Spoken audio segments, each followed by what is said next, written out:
ডক্টরের কাছে বারবার গেলে বাচ্চা বড় হয়ে যাবে, বাচ্চা নর্মাল ডেলিভারি হবে না, আরো কিছু কথাবার্তা।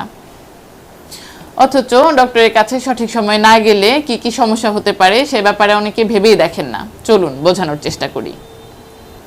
একটু চিন্তা করে দেখুন তো, উন্নত দেশের মানুষগুলোর ব্রেন কতটা উন্নত যে তারা বিভিন্ন ধরনের সুপার কম্পিউটার, স্মার্টফোন, রকেট ইত্যাদি আরও কত কত জিনিস আবিষ্কার করে ফেলেছে।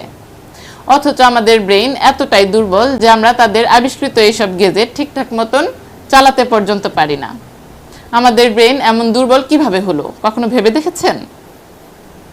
এমনটা হওয়ার প্রধান কারণ হচ্ছে আমরা গর্ভাবস্থা থেকেই পুষ্টির ঘাটতি নিয়ে বেড়ে উঠছি।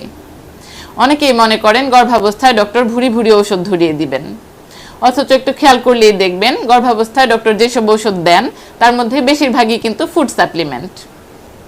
এই ধরনের ফুড সাপ্লিমেন্টগুলো মূলত মায়ের শরীরের পুষ্টির ঘাটতিগুলো পূরণ করবে, এবং যখন মায়ের শরীরের পুষ্টির ঘাটতি পূরণ হয়ে যাবে তখন খুব সহজেই বাচ্চা তার মায়ের শরীর থেকে সঠিক মাত্রায় পুষ্টিগুলো নিতে পারবে, এবং তখন বাচ্চার শরীর এবং একই সঙ্গে তার মস্তিষ্কও সঠিকভাবে গঠন হতে পারবে।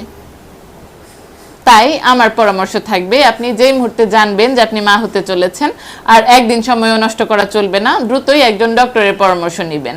এবং কোনো রকমের জটিলতা যদি আপনার পুরো প্রেগন্যান্সিতে নাও থাকে তাহলেও অন্তত 4 বার আপনি ডক্টরের সাথে দেখা করবেন, এবং অন্য কোনো জটিলতা থাকলে তো অবশ্যই ডক্টরের কাছে যাবেন।